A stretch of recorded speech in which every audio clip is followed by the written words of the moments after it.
Hello बच्चों, मैं ममता जैन व्याख्याता अर्थशास्त्र इकोनॉमिक्स क्लास 12 में आपका एक बार फिर से स्वागत करती हूँ। बच्चों, लास्ट वीडियो के अंदर अपन ने अपना 18 चैप्टर कंप्लीट कर लिया था, जिसका नाम था व्यापारिक बैंक, अर्थ एवं कार्य।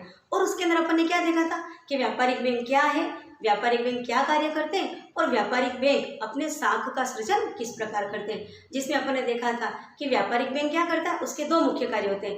एक तो ग्राहकों की जमाओं को स्वीकार करना और ऋण प्रदान करना, और ग्राहकों की जमाओं को स्वीकार करके और ऋण प्रदान करके वो अपना क्या कर रहे थे, साख सृजन। जिसको मैंने बताया था कि किस प्रकार प्रारंभिक जमा होती है, फिर प्रारंभिक जमाओं में से 20% वो CRR नकद कोष के रूप में रख लेते हैं और बाकी जो 80% होता है वो वापस ऋण प्रदान करते हैं और अन्य खाता खोल देते हैं। इस प्रकार व्युत्पन्न जमा के द्वारा प्रारंभिक जमा उसकी बढ़ती जाती है और साख का सृजन होता है। ये सब हम पढ़ चुके थे लास्ट चैप्टर के अंदर। और बच्चों, आज अपन देखेंगे अपना नया चैप्टर जिसका नाम है केंद्रीय बैंक कार्य एवं साख नियंत्रण।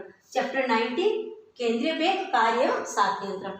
तो बच्चों, व्यापारिक बैंक आपको समझ में आ गया। अब हम चलते हैं हमारे केंद्रीय बैंक की तरफ। तो केंद्रीय बैंक क्या होता है, इन सभी व्यापारिक बैंकों का लीडर होता है। जितने भी देश में व्यापारिक बैंक है उन सबके ऊपर जो नियंत्रण करता होता है इसे ही केंद्रीय बैंक कहते हैं। इसलिए कहते हैं कि केंद्रीय बैंक बैंकों का बैंक है, जो सभी बैंकों के ऊपर जो भी नीतियां हैं, उनके कार्य है, उसका नियंत्रण करता है और उनको मार्गदर्शन भी प्रदान करता है। तो बच्चों, अलग अलग देश के अंदर अलग अलग केंद्रीय बैंक होते हैं। और एक बात ध्यान रखनी है कि केंद्रीय बैंक देश में सिर्फ एक होता है। व्यापारिक बैंक तो कई सारे होते हैं, लेकिन प्रत्येक देश में केंद्रीय बैंक एक ही होता है, जिसकी मोनोपोली होती है, एकाधिकार होता है और वही सभी व्यापारिक बैंकों के ऊपर नियंत्रण रखता है। तो भारत के अंदर हमारा केंद्रीय बैंक कौन सा है, भारतीय रिजर्व बैंक। इसी प्रकार यदि अमेरिका के अंदर बात करें तो फेडरल रिजर्व बैंक। अमेरिका के अंदर कौन सा बैंक है, फेडरल रिजर्व बैंक। और यदि हम बात इंग्लैंड की करें तो बैंक ऑफ इंग्लैंड कहेंगे, इसको क्या कहेंगे, बैंक ऑफ इंग्लैंड कहेंगे। और यदि हम, आपको ये तो पता है कि हमारा भारत के अंदर कौन सा बैंक है, RBI, भारतीय रिजर्व बैंक या रिजर्व बैंक ऑफ इंडिया। तो प्रत्येक देश का एक केंद्रीय बैंक होता है जिसका कार्य होता है सभी बैंकों की मौद्रिक नीतियों के ऊपर नियंत्रण करना। देश में जितनी भी वित्तीय संस्थाएं हैं, मौद्रिक संस्थाएं हैं, जहां पर मुद्रा का लेन देन हो रहा है, उन सभी संस्थाओं के ऊपर नियंत्रण का कार्य कौन करता है, केंद्रीय बैंक। तो इसकी जो परिभाषाओं की यदि अपन बात करें तो मैंने यहाँ पर दो परिभाषाएं लिखी है, जो कि एक तो अर्थशास्त्री HD कोक की है और दूसरी बच्चों सैमुअलसन की है। तो HD कोक ने कहा था कि केंद्रीय बैंक एक ऐसी संस्था है जो देश के अंदर मौद्रिक और वित्तीय ढांचों के ऊपर नियंत्रण करता है, अर्थात उसका सिरमौर है वो। HD कोक ने कहा था कि केंद्रीय बैंक एक ऐसी संस्था है जो देश के वित्तीय एवं मौद्रिक ढांचों का सिरमौर है। यह बात हो गई HD कोक की। और सैमुअलसन ने कहा था कि केंद्रीय बैंक एक ऐसी संस्था है जो देश के अंदर मौद्रिक नीति के द्वारा नियंत्रण करता है। मतलब उसकी जिम्मेदारी होती है कि वो देश के अंदर जो मौद्रिक कार्य हो रहे हैं उसका नियंत्रण करें और जो शक्तिशाली मुद्रा होती है उसके ऊपर नियंत्रण करें।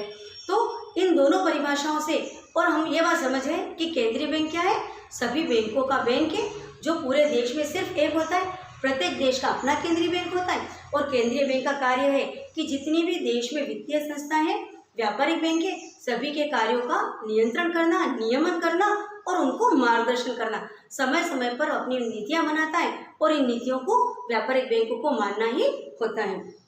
उसके लिए उसके पास कई उपकरण भी होते हैं, जैसे CRR नकद कोष अनुपात अपन पहले पढ़ चुके हैं। एक होता है SLR वैधानिक तरलता अनुपात, जिसके बारे में हम अभी नेक्स्ट टॉपिक के अंदर और अधिक विस्तृत पढ़ेंगे।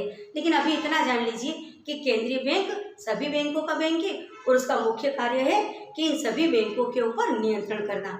इसके बाद हम इसके सारे ही कार्य हैं उसको एक एक करके विस्तृत से पढ़ेंगे। तो पहला कार्य है जो महत्वपूर्ण और मेन कार्य, करेंसी का निर्गमन। आई बात समझो बच्चों, जो करेंसी है ना, प्रत्येक देश की अपनी करेंसी होती है। भारत की करेंसी क्या है, याद है ना आपको, रुपया।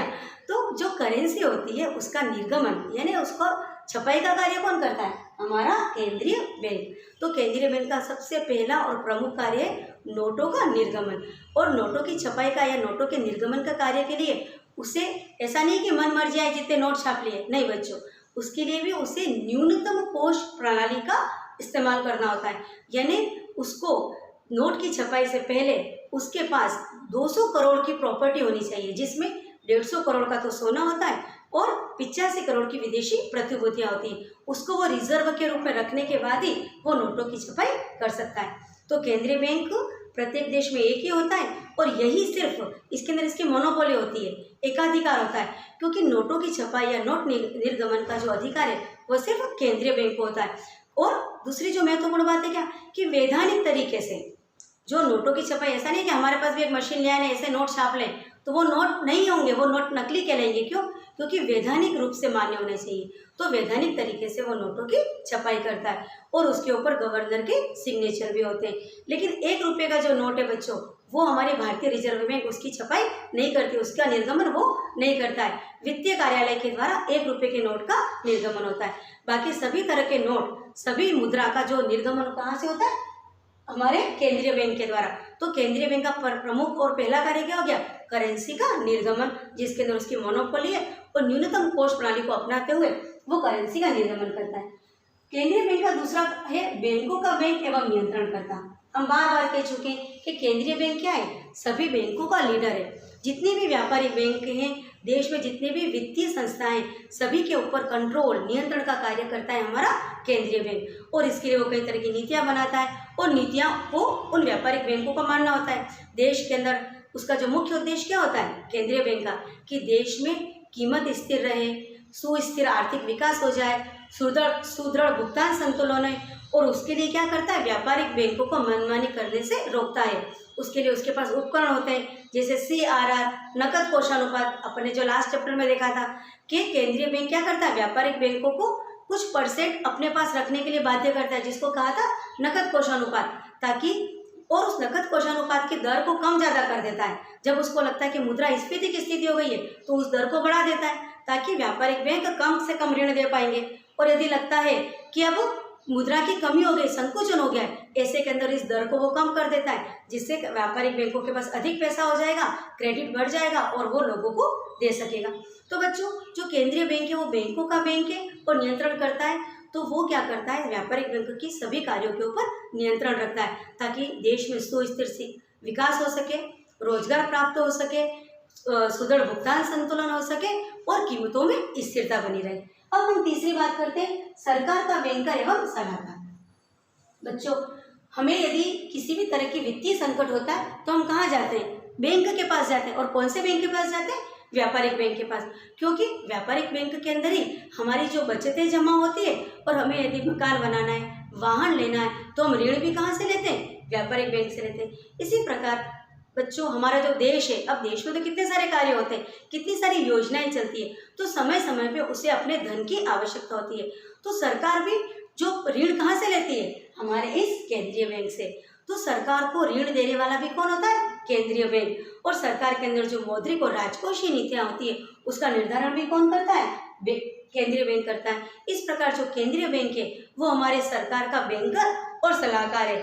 सलाह भी देता है ताकि देश के अंदर मुद्रास्फीति या मुद्रा का संकुचन न हो, कीमतों में स्थिरता बनी रहे, व्यापार अच्छे से चलता रहे और देश के अंदर आय का भी समान वितरण हो जाए और सुदृढ़ भुगतान संतुलन भी होता रहे। आई बात समझो बच्चों।